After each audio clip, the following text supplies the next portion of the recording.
Thank you. Hello, Tom. Can you hear us? Sir? Okay. How are you? Very well. I'm tired. Counselor Lozon, can you hear us all right? I'm gonna go and say he can't. He's talking. I think we can't hear him. Hey, Tom, can you hear us okay? I can. Yeah, okay. I can't see you, but I can hear you. Ian, Hello. yeah. Welcome to the surgical theater. Yeah, I haven't seen lights like this since I.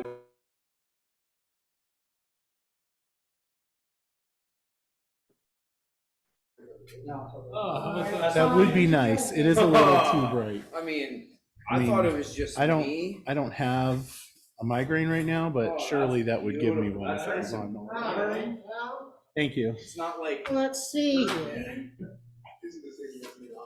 Having some fun.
All right, Counselor Lozon, can you do some sort of physical reaction to see if you can hear us? I can Wait. hear you. Oh, okay, great. Yeah, I see you laughing at me, so that's No, I can hear you. I just don't. that's Reaction it is, to you. Carol. It is. Okay, all right, we'll figure it out. This will be great. And just for one more good measure, Counselor Lozon, recite some Shakespeare or Eddie. 1 second, sorry. Say Recite some something. No, Shakespeare. can't hear you. Not my Okay, thing. I'll keep working on it. Is this.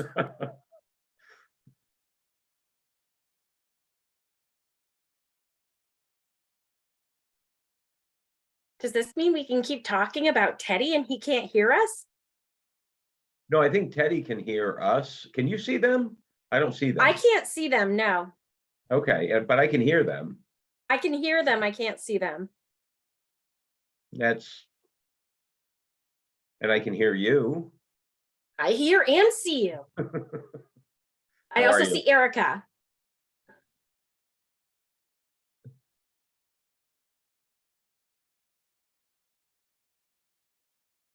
I have the worst lighting in my house. I look gray. I'm just going to go back to hiding behind the video. It's all good.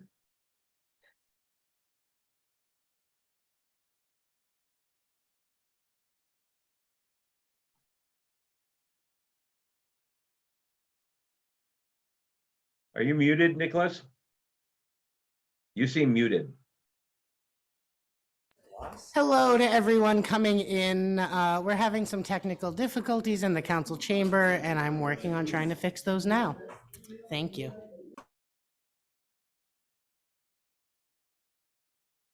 Okay, it says you're connecting now, Nicholas, to audio. Your video is fine.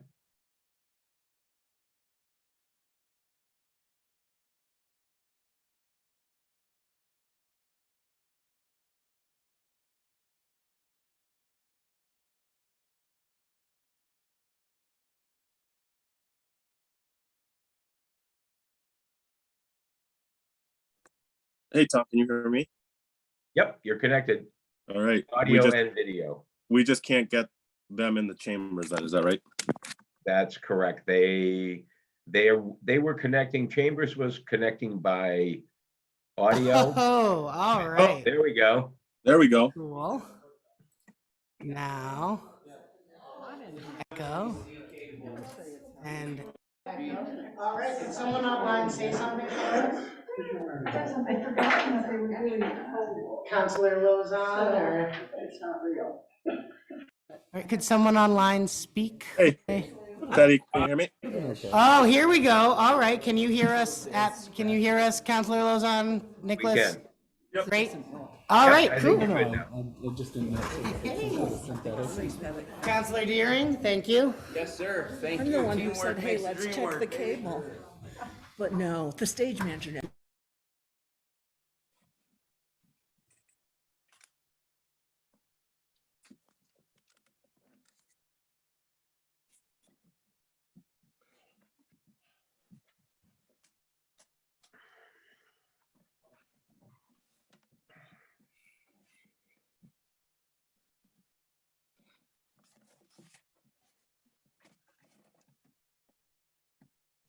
I went to All right, I went we have a to couple Steve minutes, but the today, mics are and he was unmuted, just as telling an me that FYI. he's But he's there's been watching a like series of YouTube videos of TikToks. animals. Of course, the Steve algorithms, McKenzie.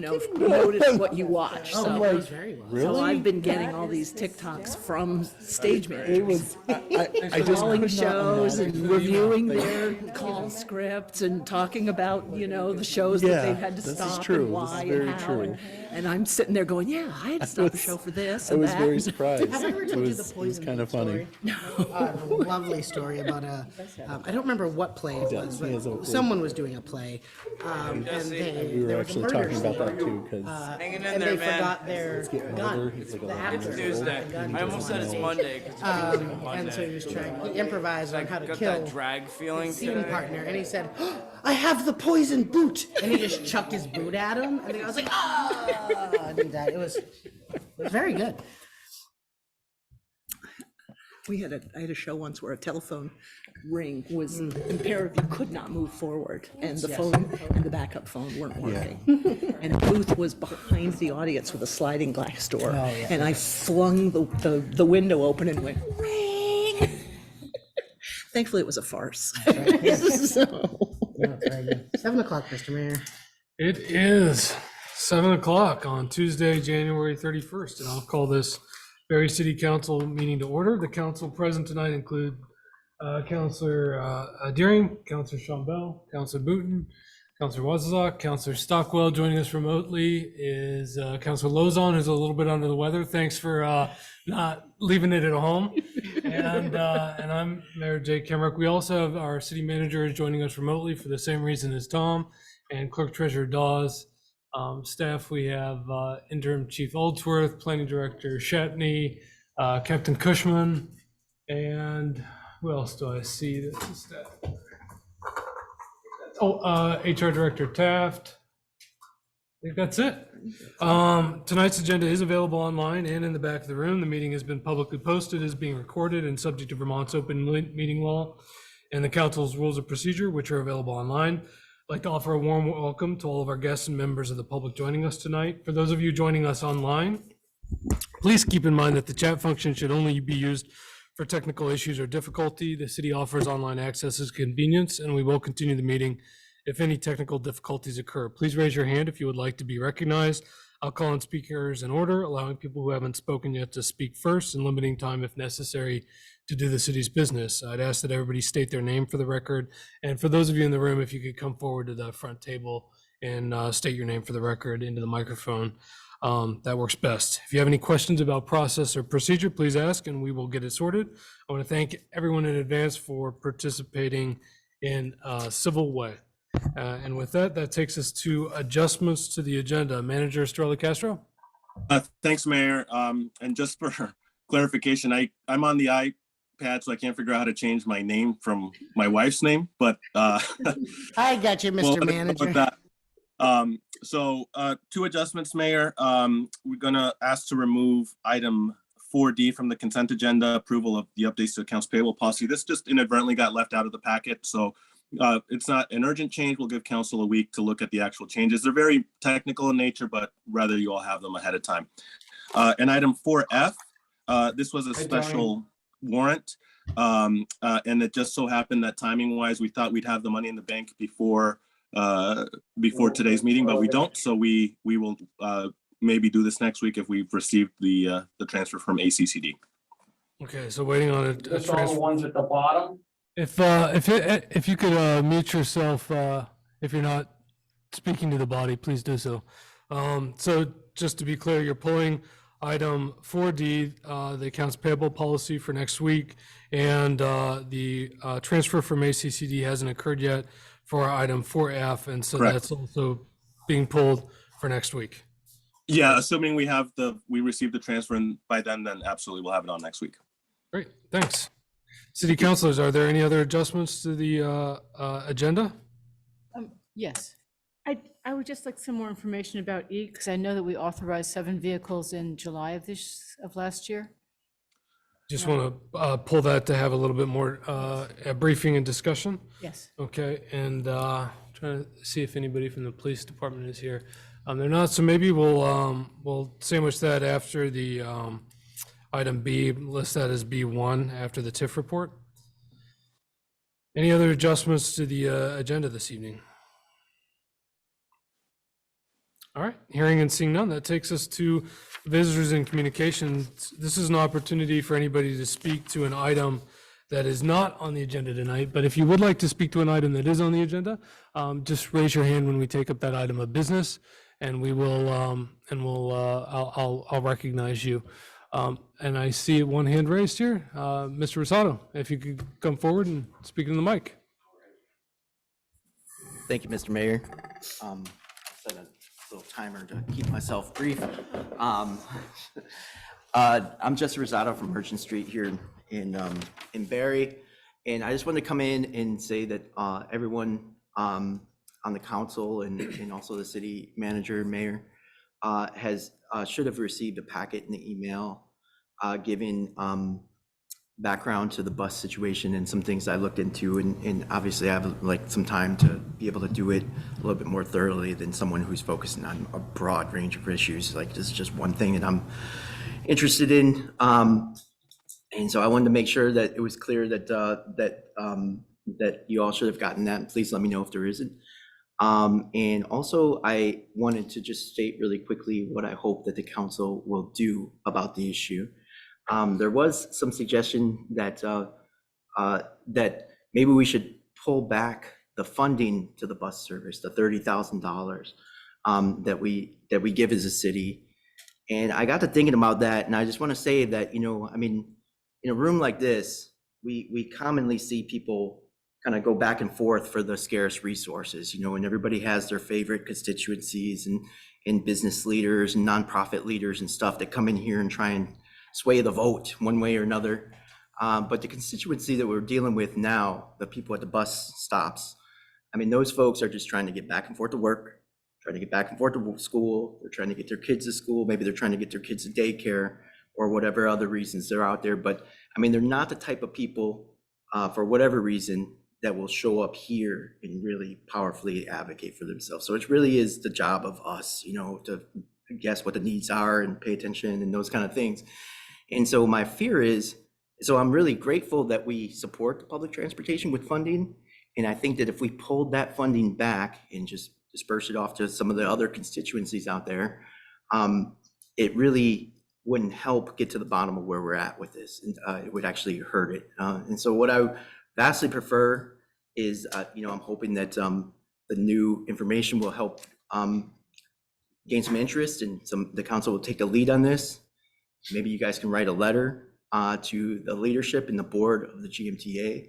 And if you guys could just make very clear in the GMTA that the city expects them to get back to the way the service was before they cut. And maybe even spell that out in the letter. First bus out of Barre, 6 a.m., last bus into Barre, 8 p.m. And just, and make it clear that we want them to get that done, you know, right away, because the people could use that. And probably it wouldn't be a bad idea to copy our State House delegation, our congressional delegation, because as much as our purse strings mean something to them, I mean, what the congressional and the State House folks represent a much bigger piece, you know, and they're also interested in making sure that we got solid public transportation. So I just wanted to say that. And I thank you guys for reading that and for all of your service. I appreciate y'all a lot, and thank you very much. Thank you, Jesse. If I could, Mr. Mayor, I just want to add that I really appreciate the way you laid everything out in that email. It was very easy to follow. It was very clear, and it really helped, frankly, paint a picture of what's happened over the past 2 years that I had not, I hadn't seen it that way before. And the way you laid it out was extremely helpful. So thank you. I certainly appreciate the reminder that that this council needs to stand up for the most vulnerable, and that amount of money really goes a long way for not necessarily vulnerable is an unfair characterization, but people who are lower resourced and have to pinch their pennies and explore every resource that's available. So I appreciate that, and that I believe it's $30,000 that goes to Jim. A little over 38. Little on $38,000. Yep. And yep. All right. Any other items for visitors and communication? Yep. Burn Rose.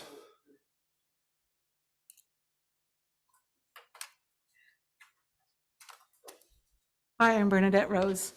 I'm a resident of Barre. I want to thank Jesse for his advocacy, and I just add to what you said, Jesse, and some of the comments is that it's not just low-income people who use the bus. I have a neighbor who worked in Waterbury, and for all the years that she's been traveling back and forth, she used to take the bus to Waterbury, and she said it was great. Everybody that was coming from the Montpelier and Barre area went and rode that bus, and some people went on to Burlington, and they my time is up now. It was a great, it built camaraderie, and it was also good for our highways and good for, you know, the environment.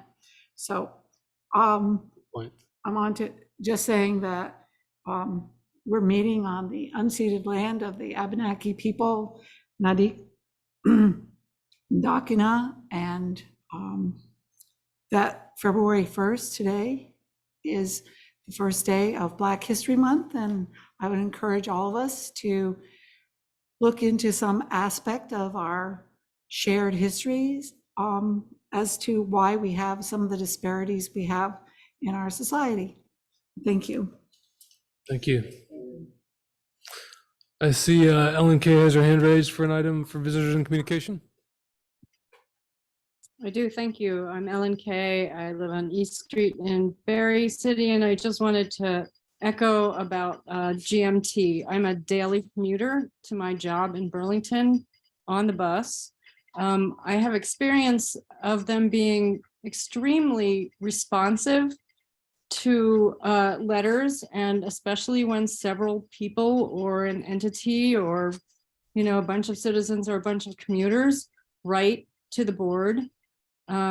They have been very responsive. I also know that they are having a terrible time keeping drivers. They're underfunded, the drivers are overworked. There's a whole lot of stuff going on there. So I hope we'll keep investing in GMT, but definitely let them know what the needs are collectively, because they have been extremely responsive. Thank you. I see Councilor Lozon, you have your hand raised for visitors and communication. Yeah, I do, Mayor. I'm just circling back around. Can you hear me? Am I speaking loud enough? Yes. Which is a little tough, but Jesse, thank you, because you've come in a couple of times.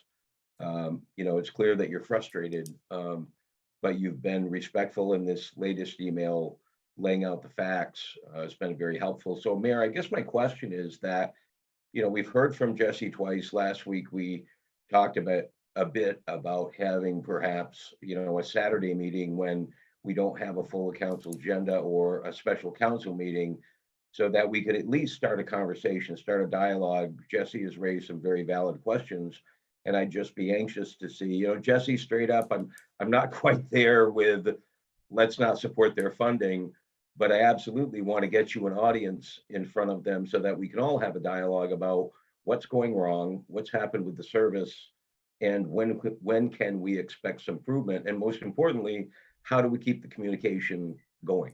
How do we communicate well with each other? So, Mayor, I don't know if there's a willingness amongst the council to broker such a meeting, and whether we could do that perhaps in the next couple of weeks, please.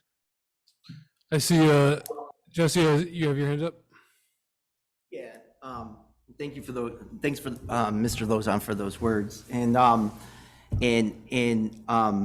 understand what Councilor Lozon is saying, but I also want to remind this council that about 6 months ago, we already had this dialogue, and the time to have the dialogue has passed, basically. I mean, they came in, they presented some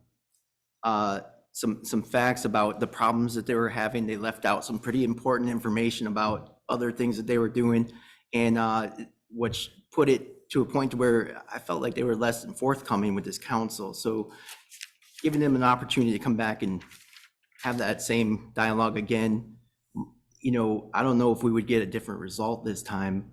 I think that probably the next step up, if we followed those instructions of like sending that to the board, the letter to the board, getting other people involved, like the delegation of the State House, the Congress people, I wouldn't be surprised if we'd be back to normal by Valentine's Day. It would just be like, it would just really happen. You know what I'm saying?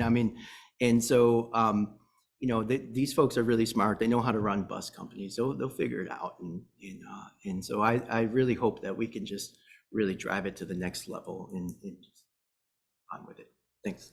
For that suggestion, I'd just suggest we're meeting next week, drafting a letter that we could copy to our congressional delegation, the chairs of the transportation committees in the House and Senate, and the leadership, our representative at the Green Mountain Transit Board and the executive director of the Green Mountain Transit Board, outlining some of the concerns that you've raised. Bring that back to council, discuss that letter, and then ask for the city manager to do a follow-up meeting with the Green Mountain Chair Executive Board to see if there can be a plan put in place to restore those services, and if not, to report back and we can think about our options. I think also, as we're meeting on a more bi-weekly basis as a council, it's an opportunity for us to step up our service on the boards of regional entities and to build those bridges between city council and the regional planning commission and the regional development corporation and the solid waste district and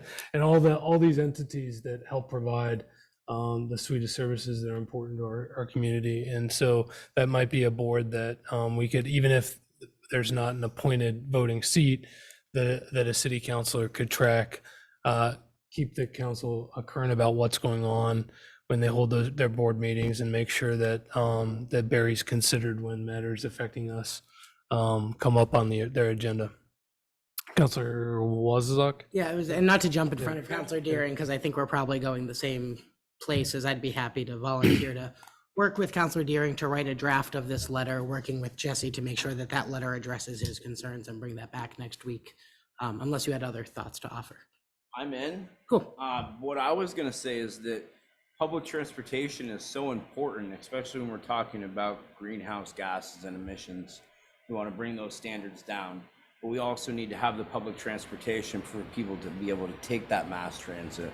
Spending a lot of time in Boston, not driving my car, taking the train or the public transportation is really important.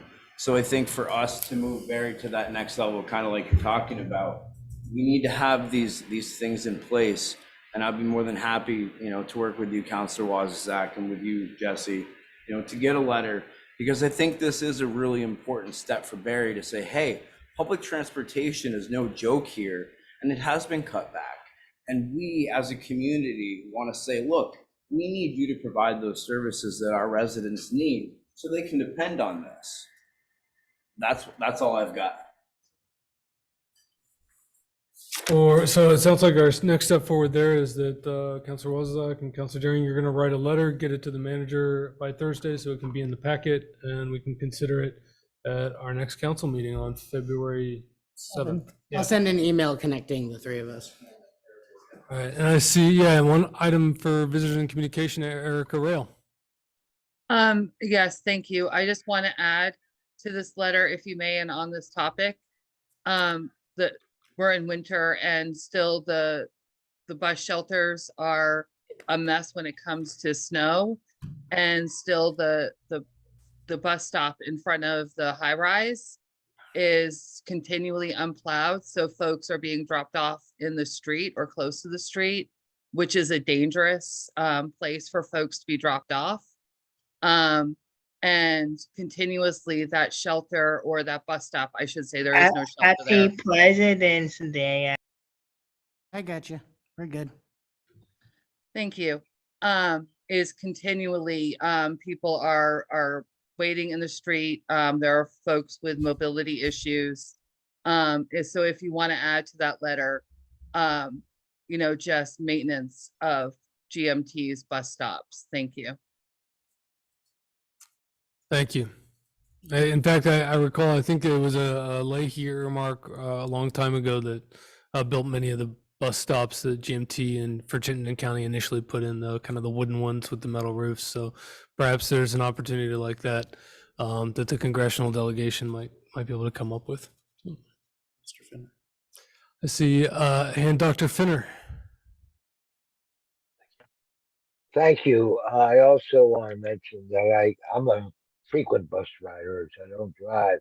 And as a member of our city's homelessness task force, we are working on trying to teach the homeless how to use that bus system because it's very important to their welfare.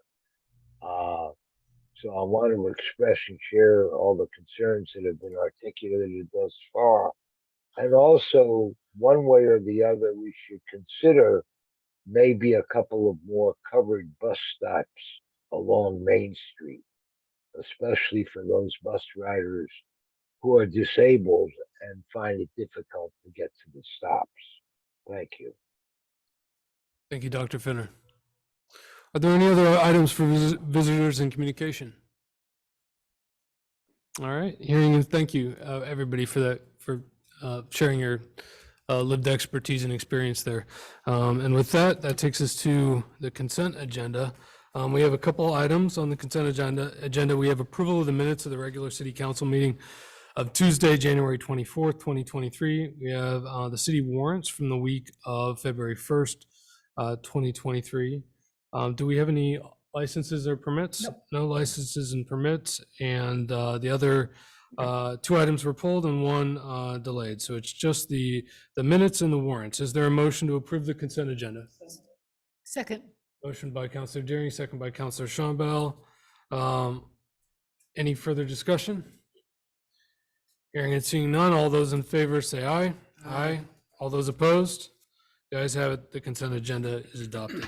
That takes us to the city clerk and treasurer report. A couple quick things. Yesterday was the deadline for nominating petitions for town meeting offices. Tonight, council is approving the warning, so things are going to the printer tomorrow for laying out the ballots and getting them printed.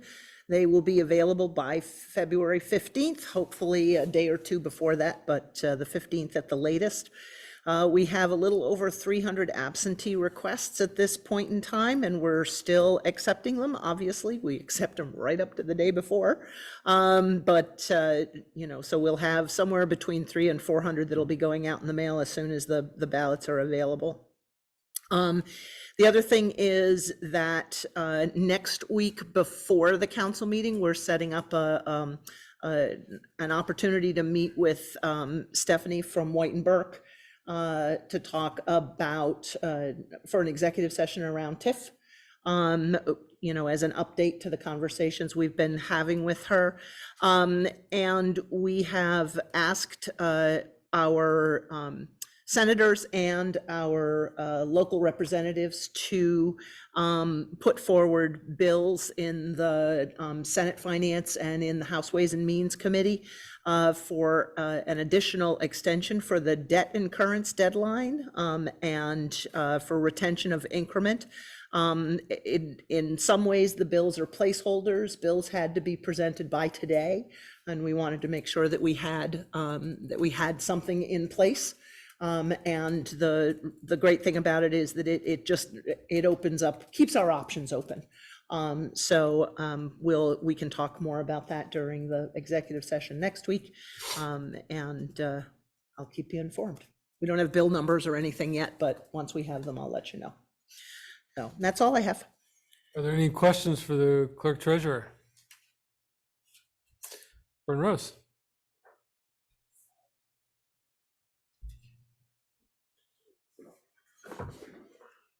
I contacted Carol about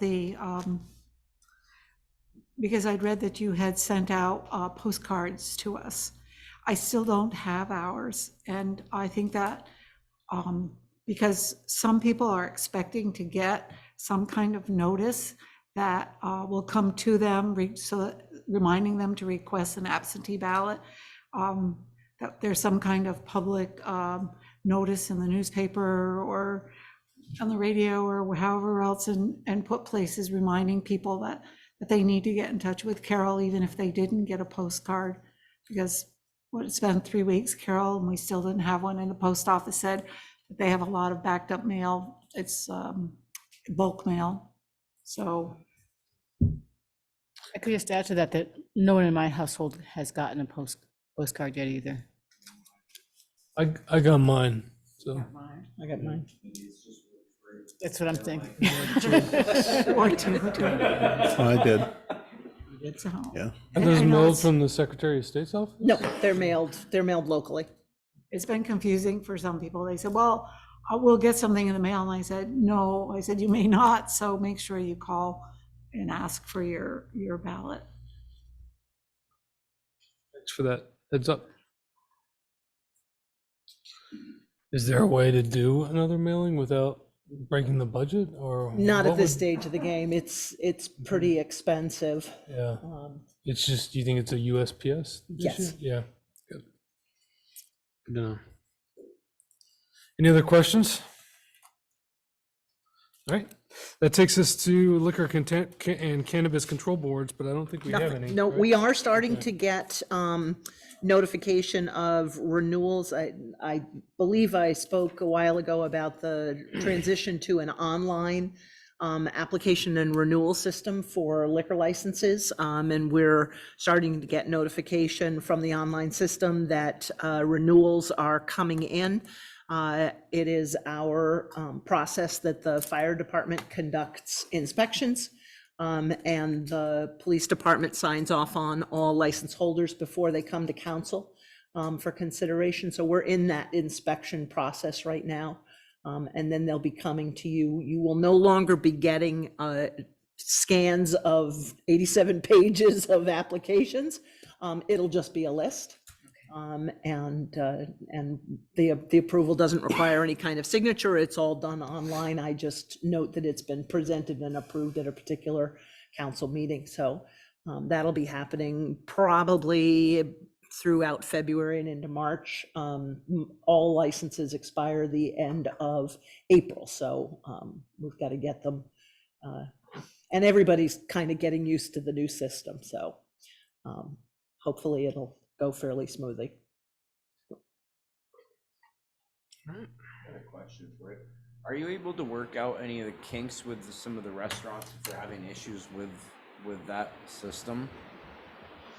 Well, we don't have any administrative control over the system. I have been in touch with people who have reached out to me and said, you know, I can't seem to get this to work, or I am getting this kind of a response.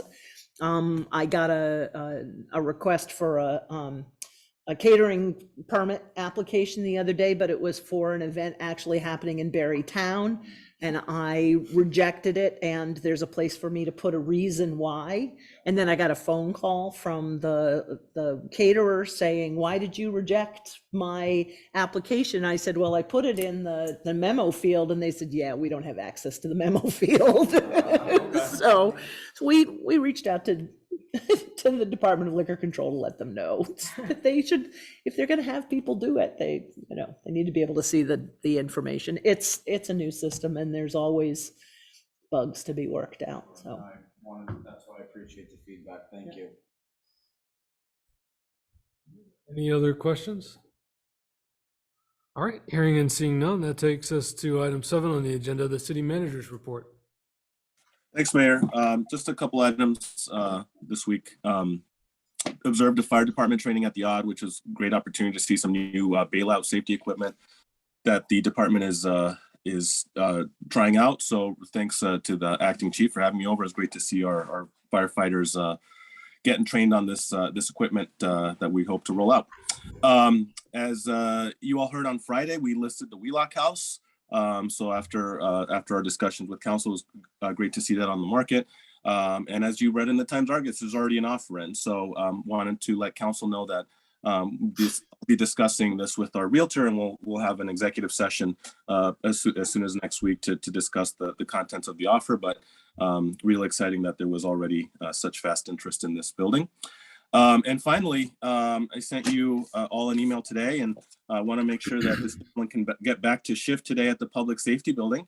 But we have today appointed a new fire chief for the Barre City Fire and Emergency Medical Services Department, Captain Keith Cushman. Very excited to have Captain Cushman accept to take on this new responsibility. Captain Cushman has been with us since 2002. He was promoted to lieutenant in 2007. He's been a captain since 2009. So really came up through the ranks of the Barre City Fire Department, but his firefighting is in his blood. His father, grandfather were both firefighters for the Chelsea Fire Department, and he started himself as a 15-year-old cadet at Chelsea. So he's been doing this his whole life. He's a Barrytown resident, married with 2 children. And you may also know him from the farmers markets on, I think, Wednesdays on Pearl Street walkway, where he sells some of the goods from his small farm. But I want to say, look, this was a really thorough process. We put candidates through the ringer. We had about 17 applicants. It was narrowed down to 6 for interviews, and we had 2 finalists come in to meet with some community members and the department heads. And we really put these candidates to the test, as I'm sure Captain Cushman could tell you. So really happy to have Keith join us. And I know he's in the audience there with you today. I wish I could be there as well, but really glad to have him on board, and he will be our captain effective February 3rd.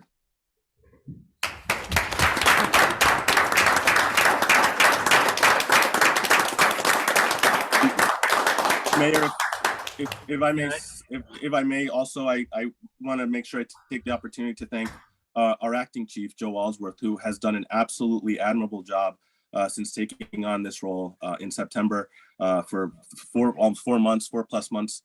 He's been leading the department really well. He was the guy who really got us through Winter Storm Elliott, setting up the Emergency Operations Center, making sure we were doing everything we needed to do. But it's well beyond that. And I want to say that as a manager, for me, it was great to have Joe in the role that he was in, because I didn't have to rush it. Joe was doing such a great job taking care of the department that he gave us time to make sure we found the right candidate. And I'm very confident that we did with Captain Cushman. So thank you to Joe for really steadfast leadership since Chief Brent's retirement in September.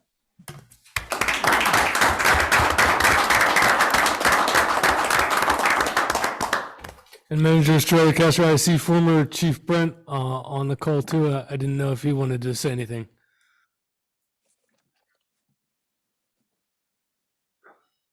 Enjoying the good life in Island Pond, I think. Oh, we're not getting your sound. Doug, you're unmuted, but we can't hear you.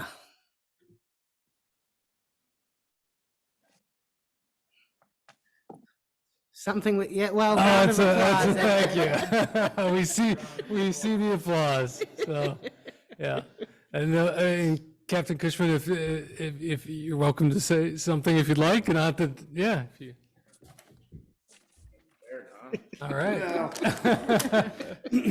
I'll keep it brief because I've been accused of being a talker before, so.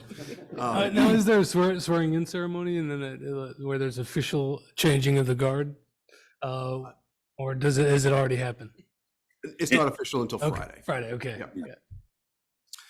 Mr. Mayor, members of the council, and Mr. Manager, thank you for the opportunity to serve the city as the next fire chief. No doubt it comes with some large shoes to fill on the retirement of Chief Brent. It's an honor and it's very humbling. As already mentioned, I've been employed by the city of Barre for 20 years, and it's home, so it's near and dear to me. And the good of the city and the good of the department will certainly be in my forethoughts with making decisions in the future. We're fortunate to have an amazing talent of staff, a pool of staff members that make Barre City Fire Department and the city of Barre a great place to work and grow. I look forward to getting to know each and every one of you on a personal level, and look forward to working with you all in future projects. Again, I'd like to thank Deputy Chief Aldsworth for keeping the ship on course, if you will, for the past 4 months. No easy task when you're trying to wear 2 hats. So again, thank you. And with that, like I said, I'll keep it short. So I appreciate the opportunity. Thanks for stepping up.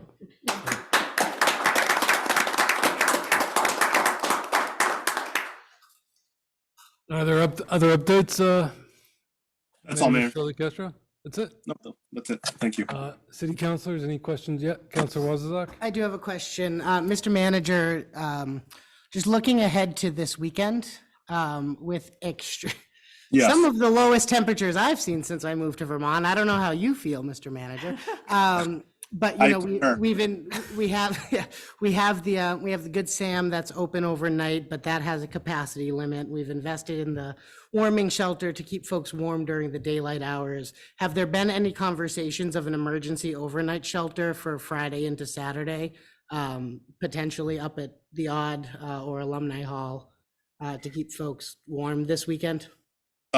Not as I had been aware yet. I know Acting Chief Aldsworth is there and he may have some more updated information. I know that, yes, this is obviously on our radar. We have Acting Chief Aldsworth has been reaching out to Good Sam in the library to make sure they're as ready as they can be, of course, noting the limitations that they have on surveying individuals. So if Acting Chief Aldsworth has any further updates, I invite him to make those. Otherwise, I know that we would be working in coordination with the state, I think, on a decision of that magnitude. So I've been in contact with the library and I have their hours already set, and Roxanne's going to put it on the city website for their warming station. The permit for the Good Sam allows them to stay open as a warming shelter also during the day for inclement weather. They have a max capacity of 27 beds. I did reach out to them, see what else they had in lieu of what's going on. We may have negative wind chills up to minus 47 below, so it's nothing to mess around with. As far as pulling the trigger on the auditorium, we could do that as city, but that becomes our burden to pay for. The state, I have not gotten anything from emergency management as far as the state doing anything for that such. I've been in contact with them, and as soon as I hear anything, I've been channeling all the information to the manager, and he will share with you as it comes through. Yeah. And I would just add, Councilor Wozniak, that we will obviously do whatever it takes to make sure that residents are not in these conditions. So it's obviously very life endangering temperature that we have coming our way. So we will stay on top of this, and it's a good time to encourage people, make sure they're checking our website, make sure they're checking our social media, make sure they've signed up for Vermont Alerts. Those are the ways we have to be in touch with people from the area. So another good time to do it ahead of this weather coming in. Great. Thank you both. And I know, we all immediately think of our homeless neighbors during these temperatures, but, these are temps that could be bad even if you are securely housed and your power Yep. goes out or the pipes freeze or anything. This is dangerous stuff. So I Yep. appreciate that. Thank you. And manager, if somebody experiencing homelessness needs to reach out for help, what's the best way for them to get in touch with dispatch? Just to call 911? Yeah, I think that's probably the easiest, clearest way to do it. And we have Brooke, of course, who will do her best to connect people with services. But that's the easiest way to do it. And If I may, Mr. Mayor, I would also have them reach out directly to the Good Sam. They do have staff during the day that could help place them in lieu of this upcoming weather. But I also would reach out to Economic Services. They do have bad weather vouchers that are available that they can make emergency beds available. Priorities are to the elderly, people that need medical attention, and families. So that's the avenue I would reach out to Good Sam first, have them plug you in, and then to Economic Services, which can get immediate results that way. Brooke would have to go through the Housing Task Force and her connections, and it kind of lags things down through. So I would do those first. And Joe, I would imagine, well, people don't have any trouble hearing me. Yeah, that those points of connection, rather than people trying to look up phone numbers, if they just dialed 211, they would get the referrals that they need. Yep, Vermont 211, actually to do an intake on that, and then they will give you to exactly where you need to go, and then you'll get followed up with a contact from Economic Services, so. thank you for that update. Councilor Stockwell. And hi, Joe or Erica or anybody. I've been knocking on doors to just say I'm running for reelection, and I've been to some places where I think, they wouldn't necessarily be getting any benefits, but their house looks really cold to me. Do you feel like the city's got a good handle on who might need a call, or the city just knows? So some of the stuff that we've done is that we've worked with Central Vermont Home Health. They have an emergency action plan that they put in place just for those folks that may fall through the cracks and everything else. So they're already ramped up for that. I've talked with Cindy Roush in the past. So those folks are already starting to move through the system. As far as folks that have a concern, then I would do the same thing. I would either call 211, or you could also do a online complaint with a code enforcement, and we can plug it into Brooke in that way. That's probably the quickest way, because once you fill an online complaint, then we triage it and we look at where it could go quickly. And Janet usually gets one of that too. So there's many eyes on that. So that's a quick, responsive way that the city has in place to deal with that type of stuff. Thank you very much. Good. I see Erica Rail. Hi, sorry. My partner Joe's probably going to kill me for this, but everybody has my cell phone number.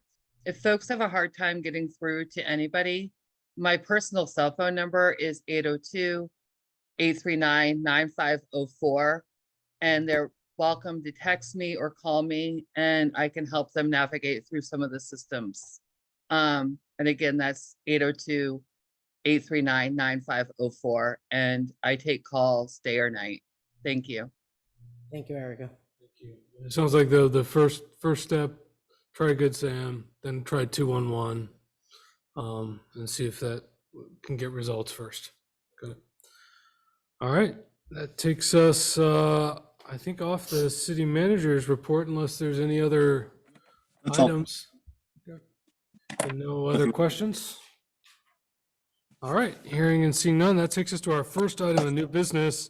It's the authorize the allocation of $250,000 in ARPA funding to Downstreet in support of the Granite City Apartments project. Make the motion to take it from the table. Second. Motion to remove from the table, a second from Councilor Shambell. Is there any discussion about removing it from the table? I'm not even sure if that's debatable. Nope. Okay. All those in favor say aye. Aye. All those opposed? The ayes have it. Make the motion to approve $250,000 of ARPA funding to the Downstreet development at the Ward 5 School Granite City Apartments. Second. Motion by Councilor Wazazak, second by Councilor Stockwell. Is there discussion? I suspect there will be some. So, I'll start with, I saw the first hand up was Renita Marshall.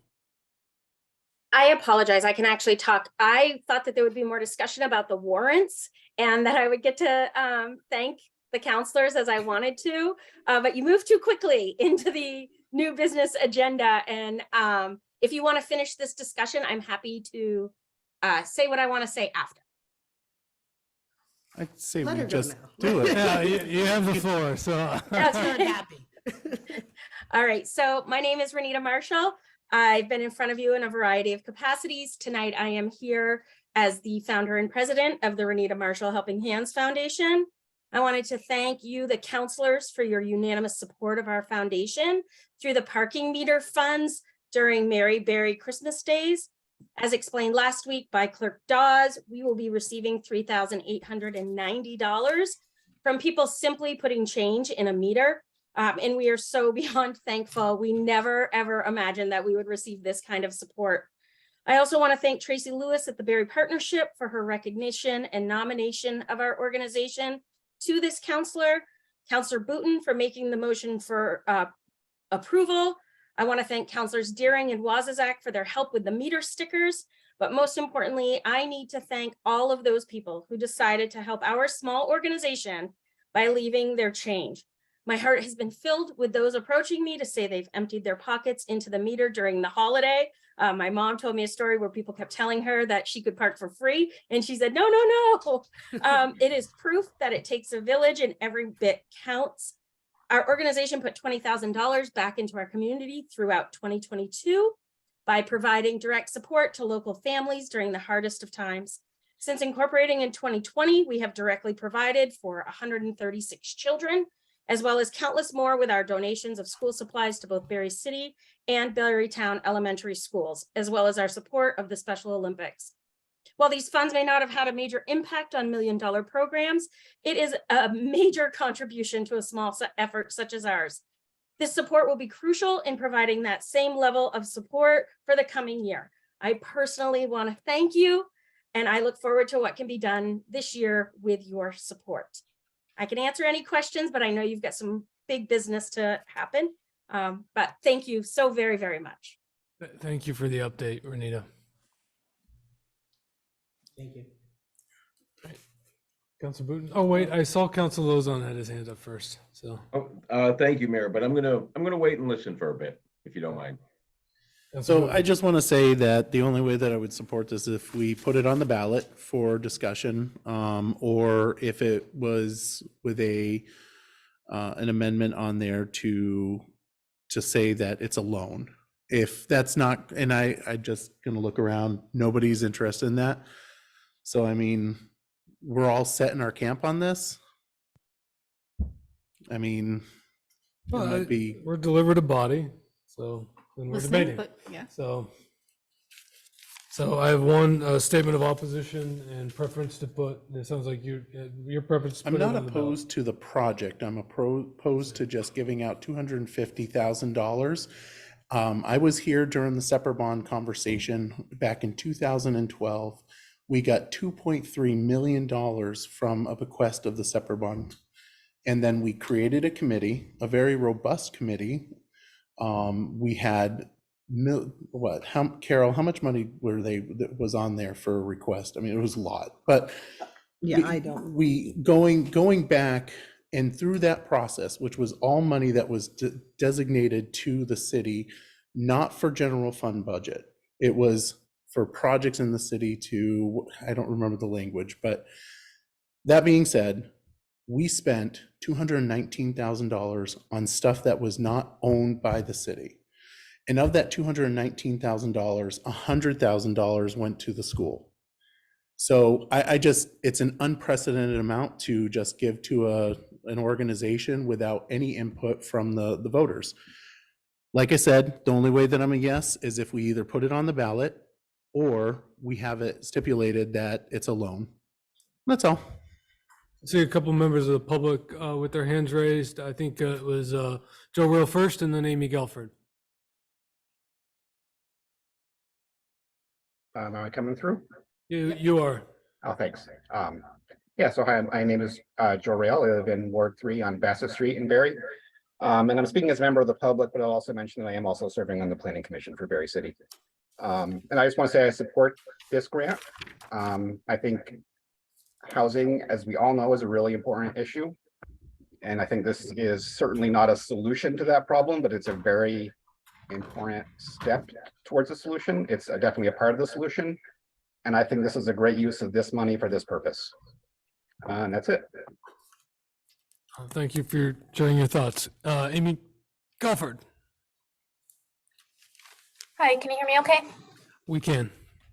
Great. Yeah, I just wanted to mention a couple things. I live in Ward 3 and I occasionally walk in that neighborhood. I live a couple neighborhoods over, but weather permitting, I'll walk my dog up there. When things are icy, it's hard to walk up there. And so part of what I've thought about as I walk through that area once in a while is the infrastructure around that. And it's a vacant building and it would be great to create more housing there. But when we're talking about low-income housing, I think how are those folks fitting into our community? And we have a lot of our lower income housing that is up on hilltops, which is not necessarily ideal. If people can't afford, we just had a conversation about the importance of public transit, right?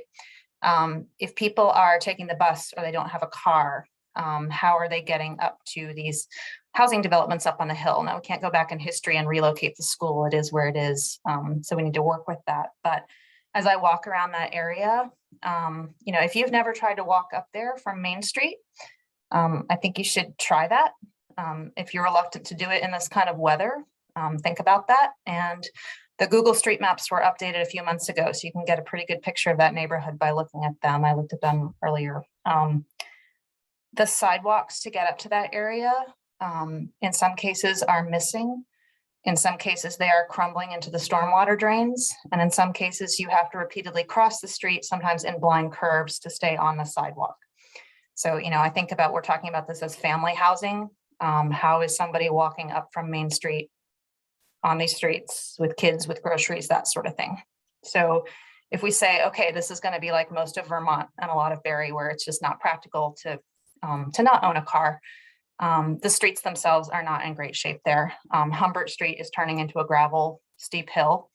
You can see that on the Google Maps. And I keep pushing back at some of these types of meetings about people talking about housing versus infrastructure. And I don't like that split because the infrastructure supports the housing. When we talk about grand list values, I think about places. Part of the reason I bought a house in Barre City is the roads were paved and I was tired of living on nasty dirt roads in East Montpelier. I wanted to be on pavement. Before you even get to a house, you see the road that goes to it. So I think the infrastructure does support grand list and property values. And also just as a practical matter, if we want to welcome new people to our community, I think they should have good infrastructure in terms of the roads and the sidewalks around them.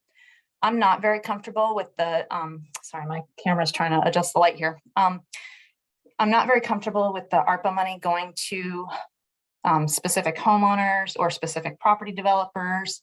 I'd like it to be things that belong to the entire city. To me, all the deferred maintenance we have in the city is not optional. It's just things we haven't budgeted for yet.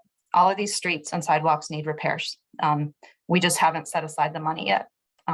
We're pretending that the bill hasn't come yet, and it hasn't come yet, but we do all have to pay for that. So I see kind of a middle ground here. I'd like to see a commitment from the city to improve the infrastructure around that housing development, because by the time you have all of the construction that's going to be necessary for this project, it's going to degrade the sidewalks and the roads further, and they're already in pretty bad shape. So I'd like it to be something that the neighborhood itself would benefit from. And I think the neighbors around that need to be engaged in that process. What do they want to see for sidewalks and roads and that sort of thing? But I don't see it as infrastructure versus housing. I would like to see, if this could be a justification for why that neighborhood, jumps the line on sidewalks and roads, but not putting the money into a particular private piece of housing. Thanks. Thank you. Councilor Wozniak? I'll defer to Ms. Averill. Okay, I see Rosemary Averill. Hi, good evening. Thank you. I'm speaking as a resident and also a candidate for Ward 2 councilor.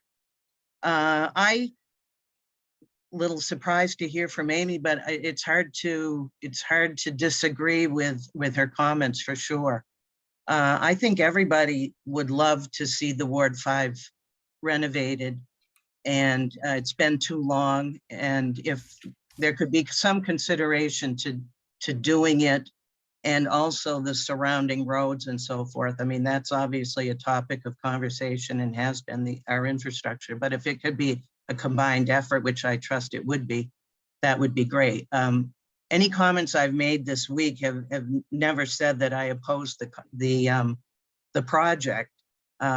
If I was a city councilor, I would be considering the money, the people's money. And for that reason, I would either, like Mr. Booton, Councilor Booton said, it's either a long-term loan or it goes on the ballot.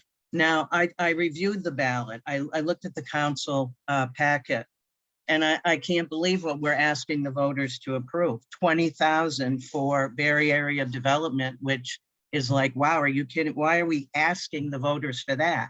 If you have authority to approve these things, that is one that should have been approved.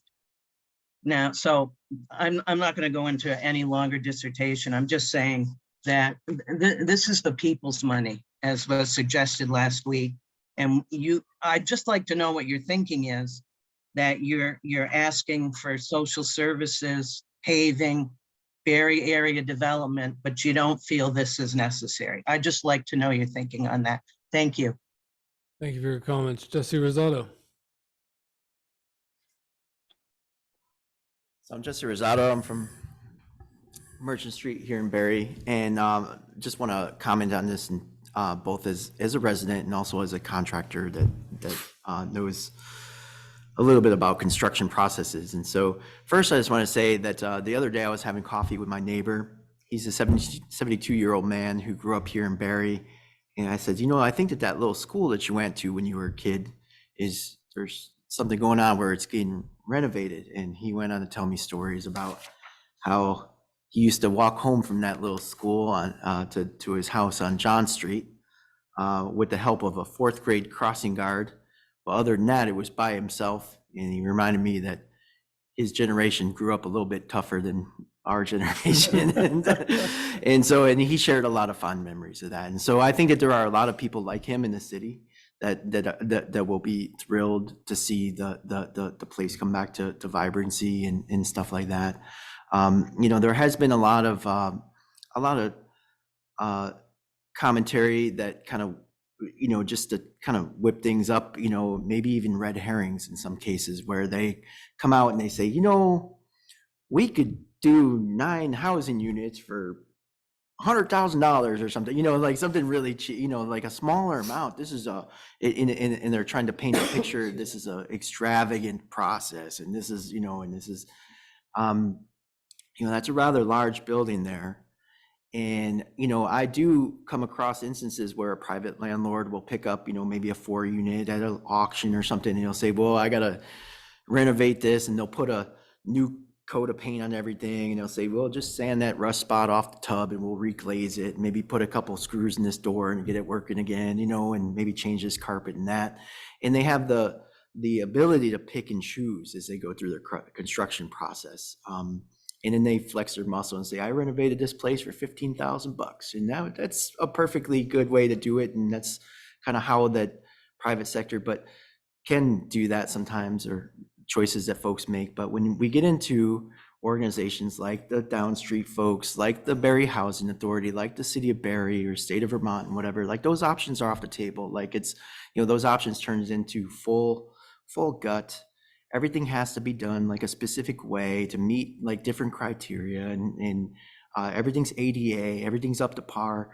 And so when I think about that, it reminds me that that's about to be what we're going to get here in the city, in this building. That's the kind of renovation that we're going to get in this building. And that is, that's a really good thing for the city.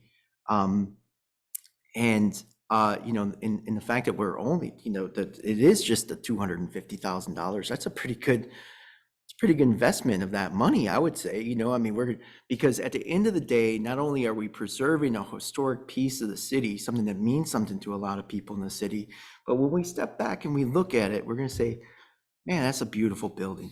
And we can step back and we can look at City Place and say, that's a beautiful building, and the museum and the library and the Opera House and the Reynolds House. You know, there's a lot of those coming up here in the last 10 years, you know, and there's probably a lot more in our future. And the more and more we keep moving in that direction, the further and further we get away from that scary Barry stuff that used to, you know, the way that things used to feel around here, where people kind of considered this as a community that needed a lot of work. I mean, we're a up and coming city where things are really improving. Things are and basically this project right here, in my opinion, just will only build on that momentum and keep us moving in the right direction. I really think that this is an excellent use of that money. I appreciate y'all for taking this on. Thank you. Thank you, Jesse. Going back to Councilor Wozniak. Thank you, Mr. Mayor. Just a couple of responses. You know, first, I agree wholeheartedly with what Amy pointed out, that I hope and I expect that the city will repair and make a priority of the infrastructure that will serve in terms of streets, sidewalks, water and wastewater equipment. The city should prioritize those investments going forward. You know, it's when we talk about paving and sidewalks, not to go down a rabbit hole here, but it's all a question of priorities. It's one of the big issues in Ward 2 is Cleary Street, which is a dead-end street, right, parallel to Merchant, where a lot of folks walk their dogs or they play ball in the summer. However, only 3 people live on Cleary Street. It's a dead-end road. So when we look at the whole totality of the city and the city's needs, it's hard to make the argument that we need to pave this one street that's a dead-end road that has 3 residential houses, even though it's a huge community asset. And I think so too with the Ward 5 school. You know, the only thing harder than convincing DPW to make a priority of your street is to make that argument with a vacant building on your street. Having those 9 new units is going to catalyze the city to make those investments to that neighborhood. That's 9 new reasons why we should prioritize that street and why we should prioritize those sidewalks. And I really appreciate, Amy, what you said about not making this a competition between housing and infrastructure, because no one wins in that competition.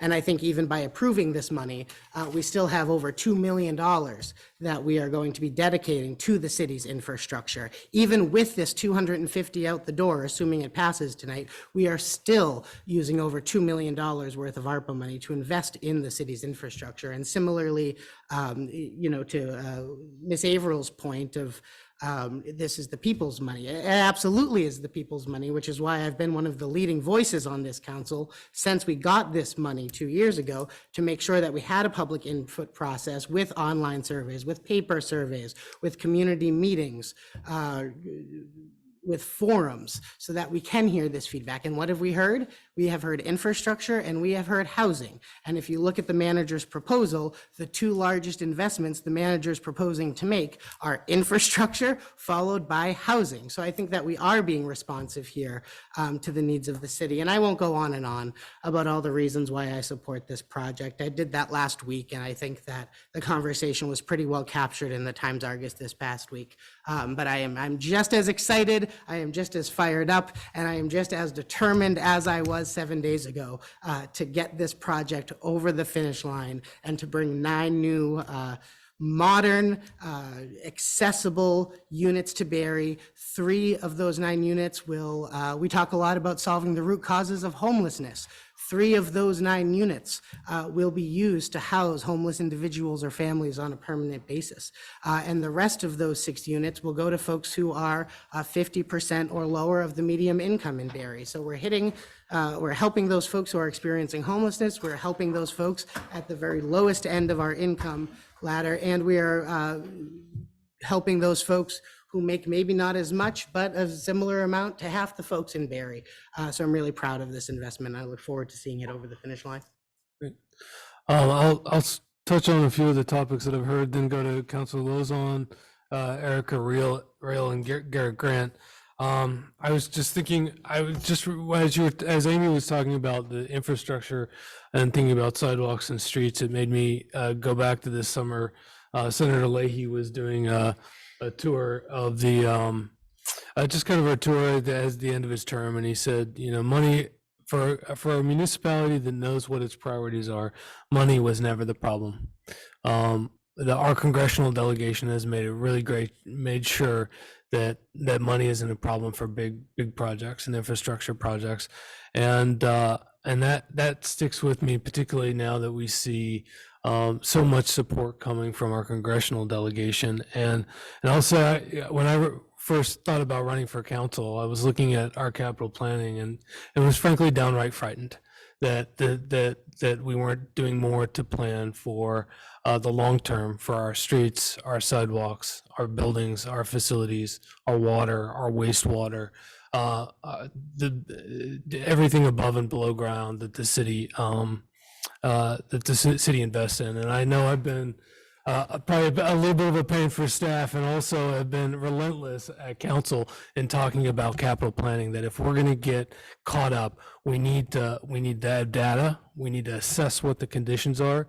We need to plan for what has the highest needs, and then we need to start connecting money with projects. And we have an opportunity with ARPA to do that for infrastructure, and the manager has recommended it. We also, the voters have bumped that up with an additional $780,000 in projected voter approved local option sales tax.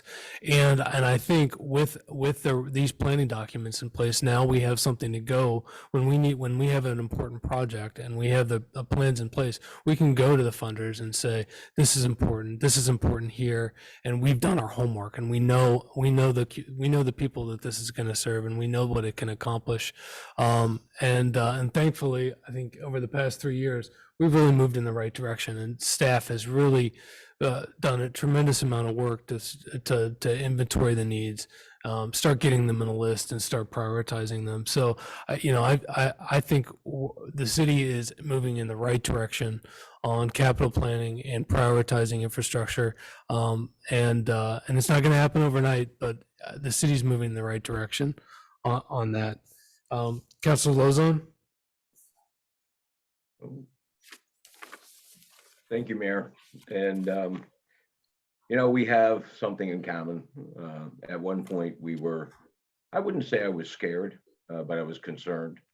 And, even with the recent influx of $2.5 million in ARPA, and I'm incredibly thankful and remain thankful to Senator Sanders for $6.5 million earmark. I'm not unmindful of the fact that in terms of congressional appropriations, with the departure of Senator Leahy, I think we can all agree that Vermont's best days are a little ways behind us until we build some seniority. And I think we could also agree that as much as $8.5 million or almost $9 million is a lot of money, it actually dwarfs our needs. Our needs are still well in excess of $14 million. So we still have our work cut out for us. And that's why, for me, when we look at appropriating funds, I'm always looking at whether we can do better. With regard to this project, I certainly support renovating the Ward 5 school, certainly support Down Street. I first started talking about the Ward 5 school to Eileen Pelletier 6 years ago when I was mayor. That was the first time it was brought up, whether Down Street could take that building and turned into housing. And Angie, I want to thank you, Angie Harbin, who's in the audience. Angie, thanks for spending some time with me. On Monday, I reached out last week. I asked for some financial information. Angie called me on Monday. We had a great conversation. And then she followed up this morning by I'm sorry for my voice, for sending some information to me. And so I played with that information a little bit and shared that with the council. Nicholas, I apologize. I didn't include you on those emails. It was totally inadvertent. And shared those with the manager this evening. So, and Angie, thank you, because you got me a lot further there, but not quite there. And I'm starting to gain an understanding, but straight up, part of my disappointment, and not with you, Angie, with myself as a counselor, for not asking my questions sooner, because I've never approved a $250,000 appropriation with so little financial information. And the information that you provided this week was invaluable in terms of, playing with your numbers a little bit. And I still have a few questions, thank you. We ran out of time today, but I still had a few questions about things like vacancy rates and whether there could be a commitment from downstream, because what I am all about is leverage. The only thing better than giving 250,000 to downstreet is being able to give it to them 3 times and give them $750,000 to do even more projects. So, my concern is simply that, could there be a commitment from downstreet? I realize you've got to move quickly, but I also realize that you haven't even bid the project yet. So there's still a lot of unknowns out there. And, my biggest concern is could there be a commitment from downstreet that, so if vacancy rates are lower, and that yields another $100,000. If the spread between expenditures and revenue is smaller, could there be a commitment that the city of Barre could receive some of this money back so that we could create a revolving loan fund to help other homeowners? We just heard from Councilor Stockwell about seniors that she's concerned about because their home doesn't look very well. Well, there's a lot of those homes out there. So, my pushback, and I wouldn't even call it pushback. I'm doing my job, the job that I was elected to do. I'm simply asking financial questions and saying, can we do a little better? And can we have a commitment from downstreet that if in fact the construction costs, the construction environment is a little more favorable, is there a way that the city of Barre could get these funds back so that we could leverage these funds, grow the grand list even more, and help even more homeowners? So that's my question. Thank you, Mayor. Thank you, Councilor Lozon. I have Erica Rail, Garrett Grant, and Councilor Deering. Were you up next? Okay, after that. So Erica Rail. So thank you. So I keep hearing the ARPA fund was a gift, and believe it or not, when I became a homeowner, people saw when I moved to the neighborhood, my family moved to the neighborhood, that I was a gift. Believe it or not. Wait a minute. A chuckle. Did I just hear what? Yes. Okay. Because it was a family that moved into a vacant house, and we, and I was here to raise a family, and so when I hear of and recently, people bought a vacant house next to mine that's been vacant for years, and and I think of that as a gift, and the ARPA fund is a gift. And I think of this vacant building and people moving into a vacant building, and that's a gift for that. And I think of people saying, oh, we need to put this on the ballot, a money that's a gift. And I keep thinking, so are we going to start putting everything that people choose to be ARPA funds on a ballot and vote for that? And that's going to take an awful long time to put all these gifts on a ballot.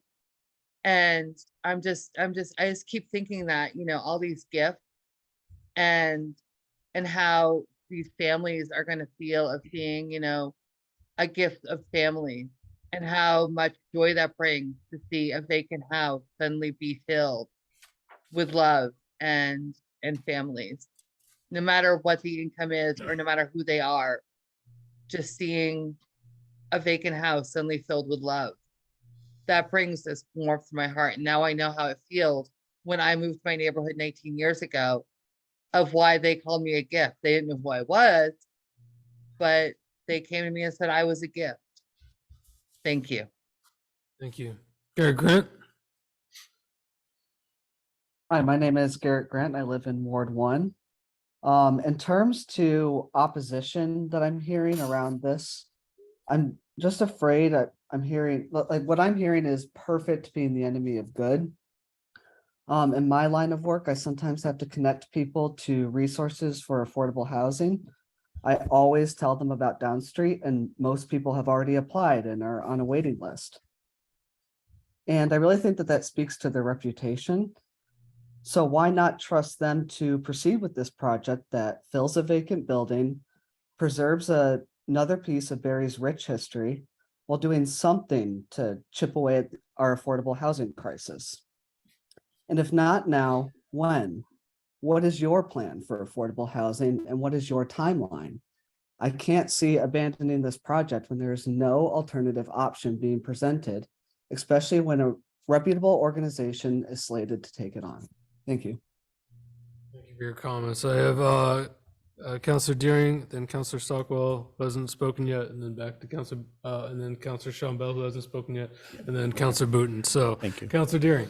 And so my question is more along the lines of the long-term use of this project for the tenants and what Down Street does to bring these individuals to become better contributing to society. I mean, I asked the question because I live in public housing and the question was asked. So one of the things that happens in public housing is that sadly you're put into this area and don't have the means to grow. So my question really is about how are we going to get these individuals where we have 6 units that are set aside for individuals that are going to make 30% of the area median income. 3 of the units are going to be set aside for households with incomes that are less than 50%. And they're all 9 are going to be subsidy based. So I just am curious how we're going to get these individuals rotated into more sustainable housing. Because to me, low-income housing is not the answer. I support this project, but what I'd like to know more about are the things that Down Street's going to do to get these individuals raised up so they can buy a house, so they can rent without a subsidy, those types of things. Because I see a great deal of individuals within our community that do take advantage of public housing. I do see individuals within our community that are trying to step up and step out of public housing. But there are a lot of handcuffs on those individuals. So I want to see these individuals successful, and I just want to know how we can be contributing to that with $250,000. Respectfully, I don't think it's the job of Down Street to teach civic engagement or to assume that individuals who utilize public housing, though there may be individuals that manipulate or take advantage of a system, I think that is true of any system. And I don't think it's the job of Down Street to be the morality police for individuals who are utilizing public housing. I think next up was Councilor Stockwell, and then if a member from Down Street does want to just speak to the resident, I'll loop back to that after going to Councilor Shumbell and Booton, and then I see maybe Executive Director Harbin would like to speak to that. Councilor Stockwell? I worked in nonprofits for most of my working life. And, I ran residential programs, vocational programs, I had home visiting programs, I worked for Head Start. And for the most part, you always had not enough. And, we applied for grants, we got little grants, and you're always doing, and the need is enormous. And the need has grown so much in the last few years. So you always have more than you can possibly do and less than anybody else could do it with. So that's one of the reasons I think that this is a good investment. The other is that these are the only people coming forward to say, we'll take this building which has asbestos, it has PCBs, it has a heating system from the dark ages, and we'll make it so that people can live there. Also, I've been in lots of apartments in downtown Barre, and it's not that there aren't great landlords, but there are a lot of apartments in downtown Barre that are terrible. That's never true of a Down Street apartment. And I think that gives people a lift. I was talking to this guy, I was walking along the streets, headed back up, which I find quite walkable, up Blackwell. And one of the people, this guy is saying he lives in the North Barre Manor, and he says, it's the nicest place I've ever lived. It's so great. I've had to drop some of my friends, but it's been worth it. I think, for him, it was this incredible, like, oh, I get to live in a place where there's always heat and there's always light. That's worth a lot. So I don't think it's going to make a lot for the grand list. Fine. It's going to stabilize a bunch of people. It's going to make it attractive. Those people will have a decent place to live. And hopefully, they'll go on from there. But that's a bigger issue. Right now, we have a 0 vacancy rate for housing. 0. Are we forcing people to be homeless? Do we think that's a good plan? This is the only plan that we have right now, and it's an excellent plan. Stop. Councillor Sean Bell and then Councillor Booton. As the conversation has gone on, I've tried to take it in. I still stand with what I said last week. In terms of some of the comments this evening, I return to the idea that we've been talking about this for quite a long time. We had made some decisions several weeks ago that this was going to be on the table. And so to have the proposal for structuring the financing so we can have a revolving loan fund, I think is in hindsight. I love the idea of that sort of thing, but I think that we need to have a little bit more for planning before we start throwing that out there.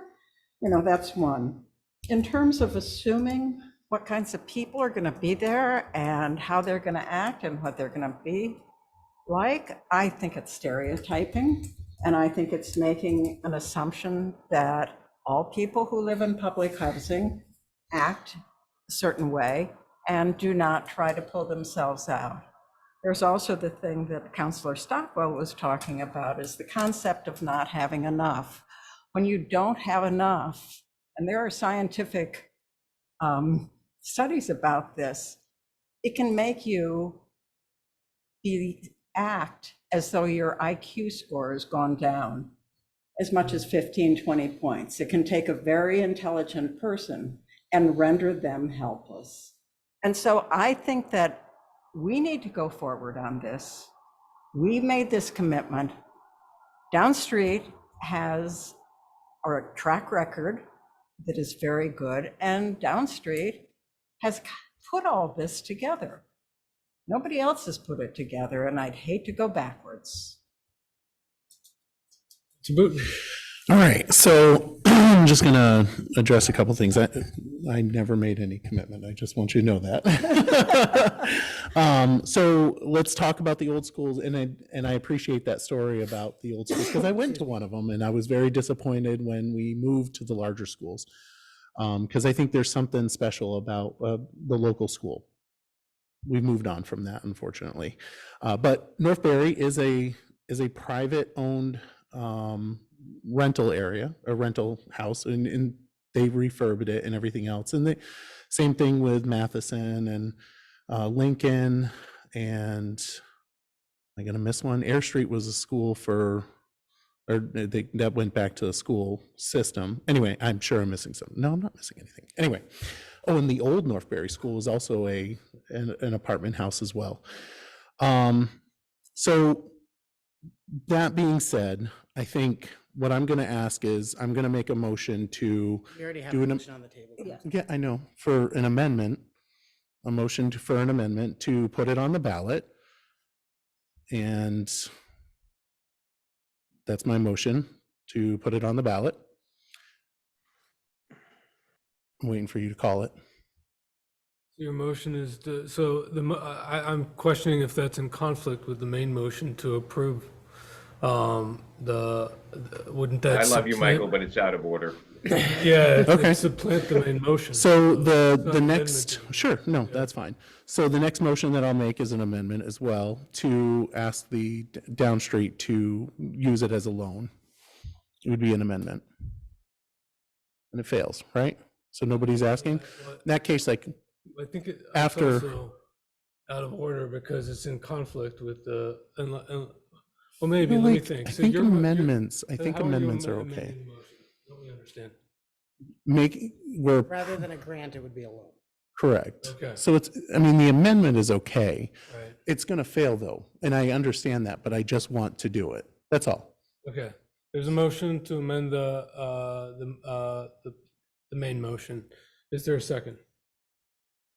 Fails. Okay. Seeing none. Right. And then I'll allow Executive Angie to Director go. Harbin? Yeah. Angie? Thanks, Jake. Thank you everyone for your comments and your thoughtfulness in prioritizing how you're going to use Barre City's ARPA funds. I understand that's really important. I really appreciate that you're considering the Ward 5 school renovations. There's already been a lot of conversation about these renovations and why the project is important, and I'm not going to reiterate why 9 new homes in Barre City really matter and why they'll benefit the city. I just want to touch base on the 2 questions that I heard specifically for Down Street, but those, let me know if I've missed anything. One was Tom's question about the possibility of turning the grant into a revolving loan fund. And we have kind of 2 hiccups with that. One, in order to move forward with the rest of our financing and moving forward with construction, we have to show that we have all of the funds required to construct the project, and Tom did some really thoughtful analysis on how we could look at it differently. Unfortunately, our funding sources don't allow us to look at things differently. They're pretty prescriptive. And then on the flip side, this is a low-income housing tax credit project, which means we will create a partnership which has an operating agreement that dictates how all the cash flow in the project gets allocated. So even if there were money from operations, and if you look at our cash flow analysis, that's highly unlikely. We don't have the option of saying this is where they go. In fact, they very rarely go back to Down Street, and they go well, I won't get into that.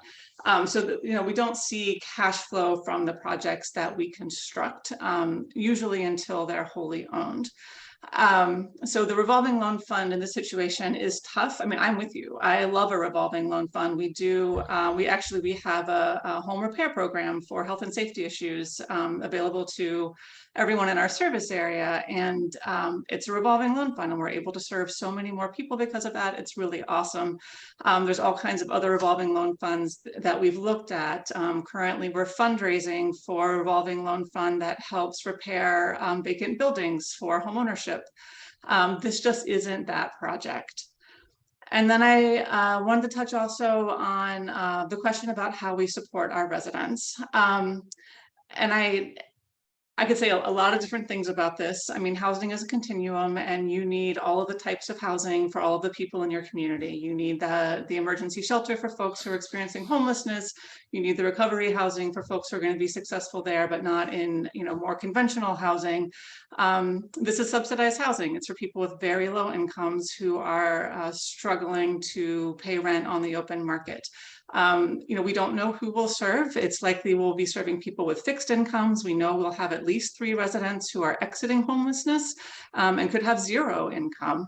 And for those 3 residents, we do have established services on site. We'll be working with local homeless service providers who will have office hours at the site to provide in-depth services to those individuals, and who are open to serving other folks in the building. Down Street's also working on building up our own resident services program, because we do acknowledge that a lot of times we're serving folks with a lot of barriers to even not just moving out or moving on from affordable housing or subsidized housing, but for being stable in subsidized housing. So they need those extra supports. And our goal, our mission is to make sure people do have stable housing. So we hear that. We're still in many ways working out that services piece and how we fund that and how we make sure people are getting the full supports that we need.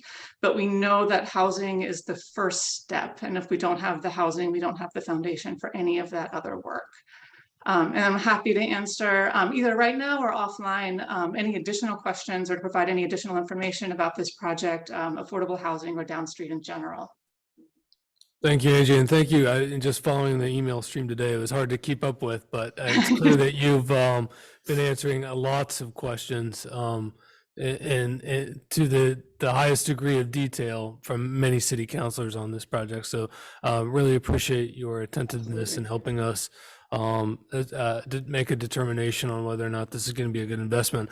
I know I haven't, I can't recall in my 3 years on council any issue where I've received more letters of support asking me to do something versus opposition. And I just wanted to share one that stuck out to me today.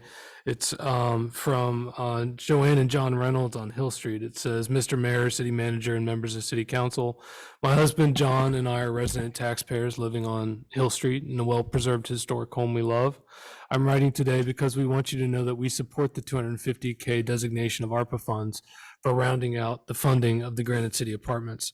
The plan Down Street has put forward is solid, has leadership support, and will add 9 new affordable housing units. The charming historic building will once again serve a purpose, generate tax revenue. Yes, tax revenue, and affordable housing for 9 families. Of greatest importance, this project leverages ARPA funds as a long-term investment in the long-term future of Barre City. Homes for Families brings new people into our city, infuses local businesses with talent, and provides our businesses more revenue. It's a long-term investment that reaps long-term benefit. This supportive action may also hopefully motivate wealthy investors to create more useful solutions for the myriad of other empty buildings in the city. I understand that some of you are in favor of using the money for street repair. Using these funds for street repair and paving will not generate tax revenue. Instead, it will continue to encourage drivers to drive in excess of the speed limit as they do now. Patch repair is messy and continues to erode every winter. This use would definitely not be a good long-term investment of this special large cash influx. We thank you for reading this and extend our sincere thanks to you for all your continued good work helping make Barre a diverse, lively, and welcoming city.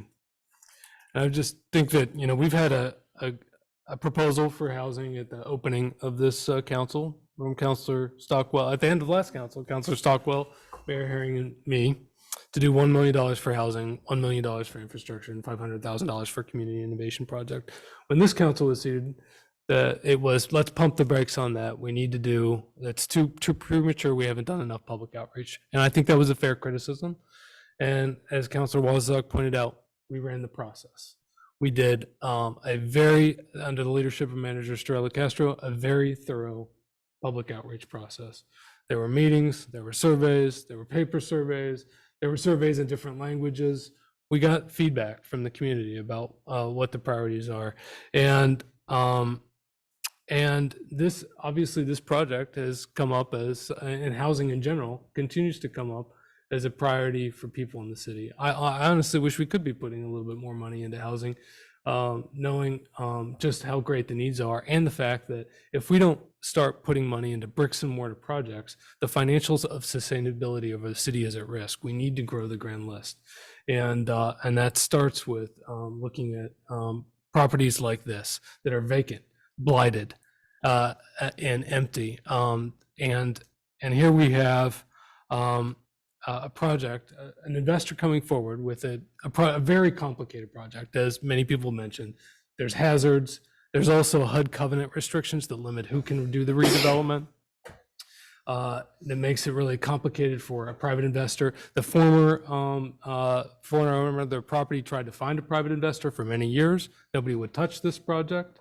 And so now we have an opportunity to make something happen, make sure that this council just doesn't spin and spin and spin and wait and not get something done, which I've heard is a criticism from some of the city councilors. I don't think it's fair, but on this issue, it seems like we have a hard time taking the step forward and following through on the capital plan recommendation that, as Councilor Chambel mentioned, was put before this council weeks ago.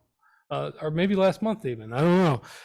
And it's not the only housing project that's in the works. There's obviously the Barre Area Development Corp is working on a middle income housing project in partnership at Prospect Heights. We're partnering with Habitat for Humanity for affordable home ownership projects, going after other vacant and blighted buildings around the city. I'd love to see a revolving loan fund for gap financing for weatherization and other resources.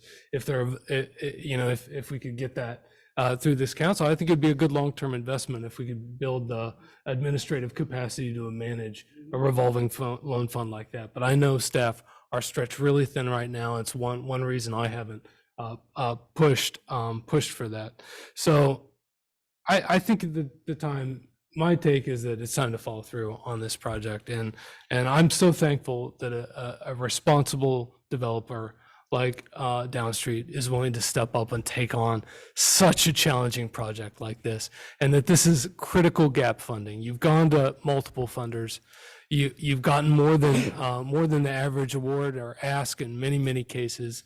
And this is on the heels of doing the foundation house for women in recovery and their children, so that women who are going through substance use challenges don't have to risk losing their children. And you had a project funding gap there, and in that case, I mean, you went out to your funders and filled that gap. But that level of private funding is just not. That's not there for the 250K. It was a much smaller gap for the other project, and I fully believe that this project could fall apart if this city does not act and move forward on this motion tonight. All right, Darren, I call the question. there's a motion to call the question. It takes 2/3 majority. Is there a second to end debate? There's a second to end debate. All those in favor say aye. Aye. Motion carries. There's a motion to approve. Is there, all those in favor say aye? Aye. All those opposed? Nay.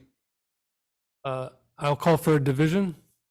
Counselor Stockwell, Yes. Counselor Wazazak, Aye. Counselor Deering, Yes, based after hearing about support services, thank you. Counselor Sean Bell, Aye. Counselor Booton, Nay. Counselor Lozon, Yes, despite the lack of preparedness. and I'm an aye as well. Thank you, Downstreet. We are Thank you. thrilled to see this vacant and blighted building be on the list to get a new life for new families in the city, and hopefully start turning around our population decline. Thank you all for your support. Much appreciated. We're so excited to move forward. Counselor Stockwell? I just wanted to say to Counselor Deering that I completely agree with him, that there's no pipeline out of housing yet. And that's another challenge for the city. Public housing projects tend to be stagnant now. The growth rate is much less, and that's because there is no place to go to. And that's another challenge for the city, to do affordable housing that's a condo that you can buy. It's a tiny house, it's something. So there's a place to go. That's all I have to say. I challenge you. Been there. All right, one more last word. Jesse? Because I picked up on that comment there, and I appreciate the comment, all of your comments. I appreciate, and the one thing I left out of my what I said earlier is that what a great community partner to be dealing with. Downstreet does excellent job, and we can stand back and look at the Keith Avenue project and say there's another beautiful building in town. But I wanted to share a personal story. I grew up in a very poor family, and my mom was a recipient of a Section 8 housing voucher. And exactly to Mr. Deeren's point, I grew up outside of Chicago in like an area where steel mills and things had been closed down. It was kind of a rundown area. And we found, luckily, a home where a landlord, the owner of the home, accepted the Section 8 housing grant. So I got to grow up in a neighborhood with streets and those kind of things. The alternative that would have been the Chicago housing projects, right? And that's like a good example of some of the worst public housing in the country. And luckily, I didn't have to grow up there. I grew up in a neighborhood. And that's one thing that's kind of cool about this project as well, here on the North End, is it's right there nestled in the neighborhood. It's well assimilated with a lot of different households in the neighborhood who all have different situations and stuff. And that will be really good for those kids that are coming up, you know, that are housed there. That'll be really good for those folks in that neighborhood to, you know, it really is a nice situation. And so I believe that it's about as good as it can get, you know. And I hear you. I mean, some of those places where it's just a lot of, you know, big housing projects sometimes can be a challenge. So I understand what you're saying. But anyways, this project right here doesn't do that. So that's really a great thing. Thank you. So that takes us to item 8B of our new business, the approval of the FY22 TIF report from the city clerk. Y'all got it. Any questions? Whoa. Motion to approve. Second. There's no approval. It just needs to be presented to the council. But it says approved certification. Oh, that's true. Does. All right. I was so we'll following do the that, memo as so. prepared by the city. Ah, there we go. Were there questions online? I thought I heard somebody. No, Councilor Lozon seconded the Oh, okay. motion. So there's a motion by Councilor Wozniak, second by Councilor Lozon to certify the TIF report as proposed in the motion from the city clerk. Is there any further discussion on this documentation of our tax increment financing district? I just had one tiny question, and I'm certainly going to vote for it quickly. But if jobs that are outside of the TIF district, but in the city, move to in the TIF district outlines, then it counts as additional jobs? Yes, if you read through the narrative, it does make the distinction about the jobs that, I do point out the Yes. jobs that are not new jobs to the city, but are new to the district, and that is the way the reporting works. So That's it. I will say, we do this every year. And it is a relatively laborious process, and particularly the help that Janet gives me. Between the two of us, we have been the TIF mavens for the last many years, and we keep shepherding this through, so. And it is complicated. Councilor Lozon has his hand. Councilor Lozon. Yes, I'm glad to see Representative Anthony here as well. If any of you happen to run into Senator Ram Hinsdale, give her a big thank you for the place mark that Carol was describing earlier, pushing our ability to bond a few years down the road. You know, it was something that we talked about earlier this summer. I talked to the senator about, or well, she wasn't a senator back then, but talked to her about, simply because our development in most communities has really slowed in 20 and 21. So quite frankly, our TIF district was running out of time and is running out of time. So I'm very, very hopeful that the senator can push this, along with the help of our representatives, can push this across the finish line. We'll be talking about it more. It's terribly needed. And Carol, good job on this report. Thank you. Yeah, one of the things that I've been pulling together information from the various department heads about and you've heard conversations here about the holdups in getting supplies. You know, 2 years to get a dump truck, 18 months to get a cruiser. We have projects, the North Barre pump station, the North End pump station, all the groundwork was done, but we're still waiting on the pump because it's got a 8-10 month back order time. The ability for us to have staff serve as project managers or to hire projects managers, all of these are things that have had a negative impact on our ability to identify projects and move forward with things. And being able to have some additional time to get over this hump that's the post-COVID economic reality will serve us well. Just if for no other reason than to give us time to sit and think, is this what we want to do? Do we have ideas for moving forward? It just gives us that opportunity. If we are stuck with the deadline that we have right now, we have to have our plans in place by June of this year. So. The only thing I might add is that, we've been at this now for 2 years, and admittedly during the pandemic, and certainly in a time when the federal and state taps were turning on and supporting new private-public partnerships. And I'd be inclined to think that if there aren't at least some conceptual public interest projects that come to the table really soon, that it might be time to close this one down, get the increment back on the grand list, which could have the effect of reducing the tax rate or being able to expand administrative capacity to tackle some of the important projects that need to happen. And I'm also really excited about this project-based TIF legislation, which may allow municipalities to be, if it's framed in a way that we could access it, allow municipalities like Barre to be more nimble for private-public partnerships, for public interest projects that would result in an incremental increase in the grand list value to repay debt for a project. I just noticed Representative Anthony unmuted himself, so I did not know. I didn't know if he wanted to add anything or. Only that I'm very happy that we seem to find a path forward and not leave a lot of dollars on the table. I understand that all of this has been, how shall I say, challenging over the last 2.5, 3 years. And it's wonderful that the Senate, Senator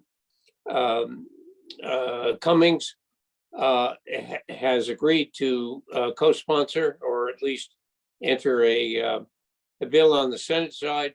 I agreed to do it on the House side and see if there are projects which pop up that can be done in the 2 years that we would get if the extension is allowed. And I understand the frustration of a lot of people and potential, how shall I say, unwelcomeness for this would be our second extension. But never mind, this is very unusual times. And obviously, I'm here to do what the city of Barre wants to do. And that is to exhaust the potential for this development source. Thank you, Representative Anthony. And just so everybody knows, there's a almost identical bill that's being put forward for the town of Hartford that is also seeking extensions. So. Councilor Deary? Is there anything that we can do as a body to help persuade them to make this happen? I think it'll be good if we, we're going to have the conversation, the update with Stephanie Clark next week, White and Burke talking about what are the possibilities, and I think maybe coming out of that discussion, we can have some ideas.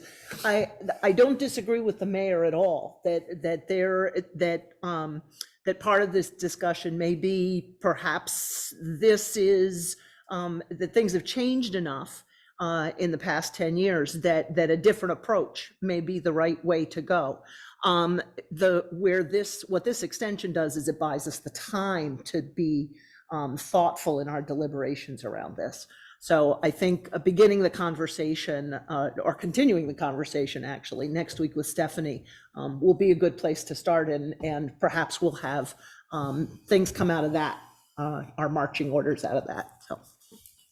And the decision's a big one because this locks up grand list value through like 2040. I mean, currently already in 2040, this would extend it even farther out than 2040, where that's money taken off the tax rolls to use to pay down bonds for private development that wouldn't happen but for public investment. So it's a big deal. So yeah. Yeah, and there has to be, it has to meet the but-for case. There has to obviously be a return on the investment in a number of different ways, not just the money and the taxes, but also the values to the community. And like I said, to me, the most important thing is that it buys us the time to do the due diligence. So. If there are no other questions on the TIF report, I think we have a motion and a second. Hearing and seeing no further discussion, all those in favor say aye. Aye. All those opposed, the ayes have it. That takes us to police cruiser, right? Yes. Yep. Thanks, Mayor. And I think at least Chief Vale may have joined in the interim. And I think Councilor Stockwell, I heard your question to be about how this relates to the 7 vehicles that were purchased in July.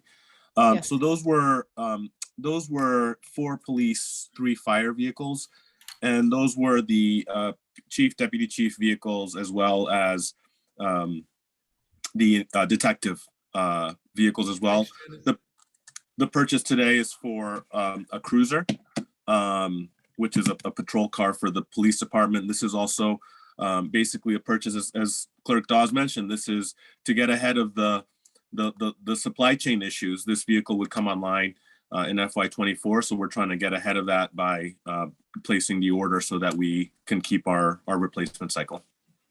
And you think this is the best idea? Yes, this comports with our vehicle cycle replacement in the police department, and so I think getting an order now to make sure we have a new vehicle coming online makes sense. And this was included in our capital improvement plan. Councilor Booten first, and then Councilor Deering. Yeah, I want to make note that it was only $3,000 cheaper for the gas, and I thought that was pretty impressive. With that, I'll make a motion to approve it.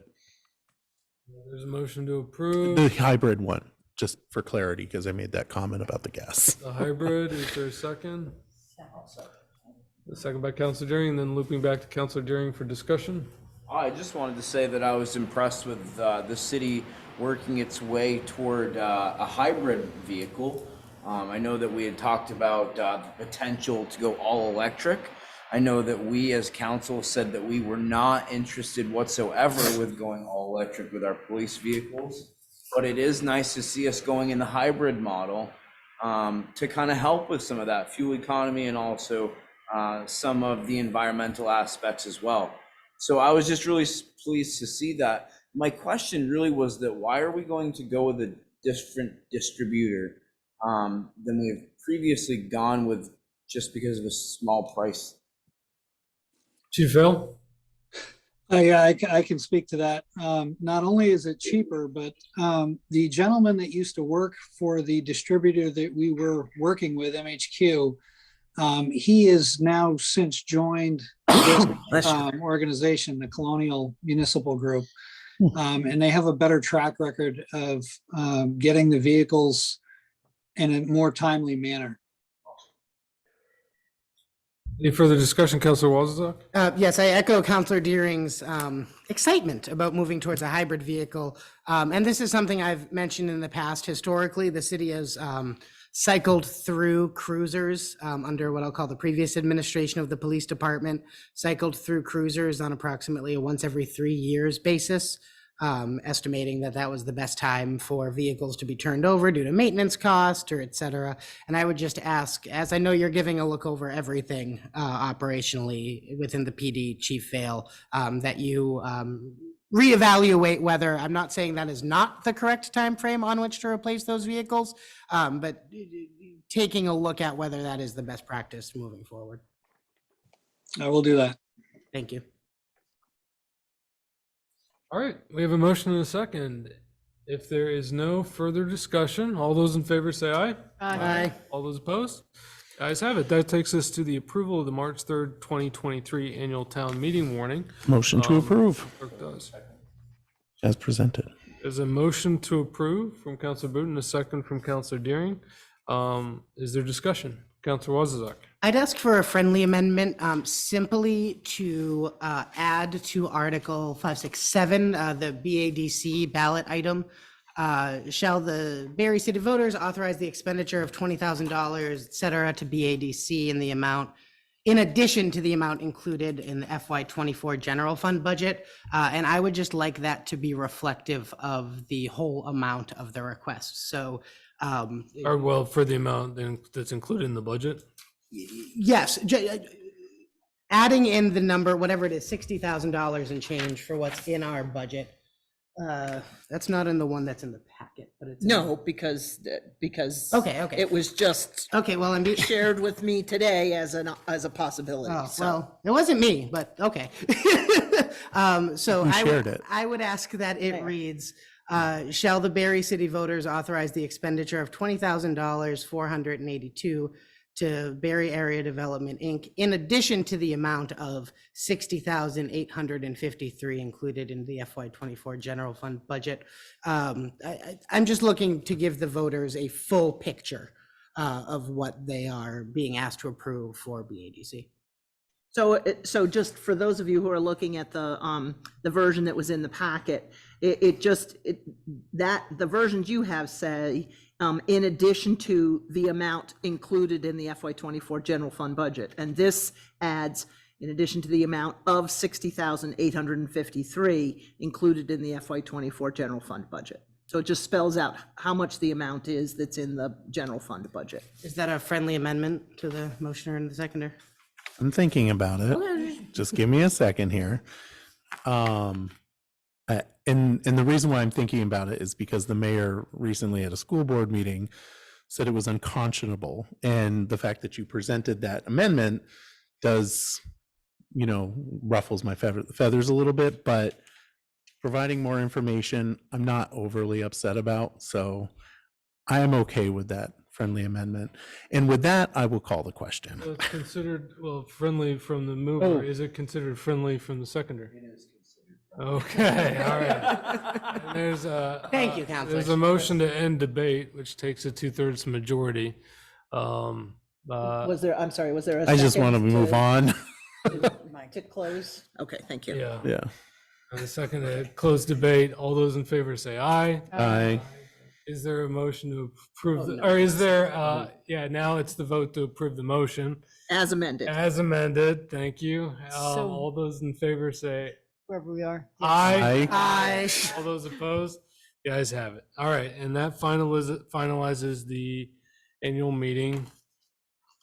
And I'm going to Morning. send the official copy around for signatures.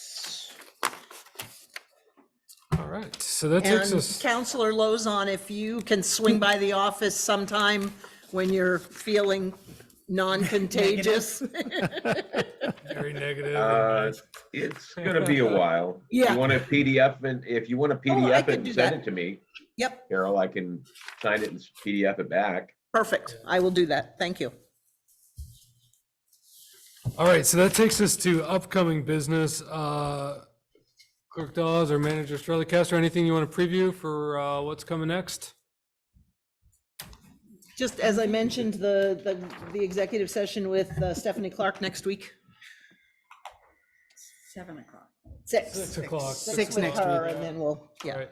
And then also, we're gonna have, I'm gonna have a proclamation for Sue Higbee, recognizing her 20 years of service, well, not of service, but as the head of SPA, Studio Place Arts, as a downtown anchor. So that's gonna be an exciting, fun thing for the 7th. Counselor Wozniak? It won't be out of partial blind optimism, we'll call it, as well as respect for the rest of council. This won't come forward until after town meeting day, should I be fortunate enough to continue to serve. I'm looking to explore a community investment ordinance, which would give priority to contractors seeking to do work in Barre that hires more folks locally, hires more folks from Washington County, and hires more historically marginalized groups. So that'll be coming forward probably after town meeting day, should I be fortunate enough. That heads up. Anything else? All right, hearing and seeing none. That takes us to roundtable.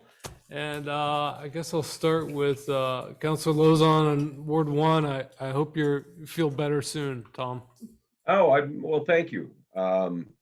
Interesting virus. It's made me average. I don't think I like it. So now the only thing I'm having a hard time getting used to is being tired. Not used to that. The only thing I'd have to say, Mayor, thank you for all of you. Thank you for a robust discussion. It's our job to sometimes ask the hard questions. Gonna have a fun time. We've got an election season coming up.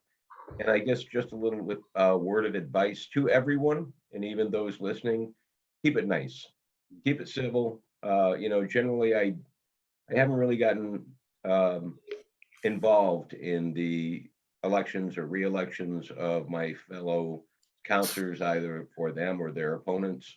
And I really would prefer that not change. And the only thing that I could see changing that would be if it got nasty out there. So let's remember we're all in this together. Thanks. Thank you. And I'll go to Ward 1, Councilor Sean Bell. I will also reiterate, I just made a double whatever, right? Also. Also reiterating. That Councilor Rose, I hope you feel better. So, yeah, there is that. And I think the conversations this evening were fruitful and good. And I hope we kept them positive. Thank you, Councilor Sean Bell. And I'll say, having watched Councilor Sean Bell jog up and down Camp Street as a septuagenarian who has more energy than this 40-year-old, it looks like most days, not average by any means. All right, I'll go to Ward 2. Yeah. So it's going to be cold out. And I remember as a kid being that cold, and it's a lot of fun. You warm up the water and then you throw it outside and watch it turn into ice. That's what I was told. It never actually happened. We don't get cold enough. No, I know it's not really sad. It does get really chilly, and I live in an old house, so when it gets chilly, the wind just whips right in through the windowsills. So, and I know a lot of people live in old houses, so just be careful. If you're in a troubled spot, you can reach out to people, your neighbors, and everybody wants to help. I am super excited about the news article today about the Wheelock building. I'm all in. I actually sent an email to Nicholas, manager Storelli Castro, and I said, when are we doing this? Because I'm ready to sign the dotted line. I just think it's really awesome that the partnership had made an offer, and I can't wait to see it and vote on it. And with that, I will just say that she looks more like a 40-year-old. So, because I'm not that type of person that's going to out someone on their age. Tough but fair. Tough but fair. I'll pass. Within a decade. Councilor Wazazak. No, just echoing what folks have said. Best wishes to Tom and Karen for a speedy recovery. And yeah, no, I'm proud. I'm proud of us tonight. We had good conversation and we did really good work. And we came together in the end, and that's really important. So thank you, Council. Pass. Councilor Deering. Just constantly humbled and blessed to sit here and really do the city's business. To constantly be an elected official at this point, to be the voice for Ward 3, but also for our community, which is very humbling. So I will pass with that. Councilor Stockwell. Well, I was looking over the TIF report, and like a couple of weeks ago, we went to see the wastewater treatment, and then I was looking over the TIF report. I just, like I used to do reports for grants, and I just thought about, not like that. And I thought about the work that goes into it, and I thought about the wastewater, and it is kind of remarkable, first of all, that we have clean water, sewer works, produce this report so the city can grow in healthy ways. It's pretty remarkable. And we can fight in very nice ways. And with that, I'll stop. Well put, and agree that healthy debate tonight, and appreciate that. Also appreciate the acceptance of the friendly amendment for the transparency on the full amount in the ballot.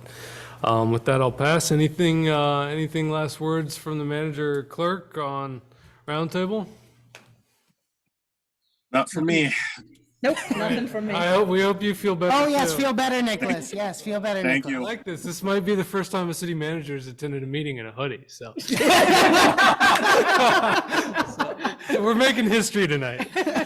Won't be the last. Motion to adjourn. All right. Motion to adjourn by Councilor Wazazak, second by Councilor Stockwell. It is 9:00. All those in favor say aye. Aye. Good night, Rosemary, Nicholas, Tom, Rick, Raylene, Good night, everyone. Garrett, Larry, Lisa, Pam, David, Jackie, CVTV, and Dave Delcor.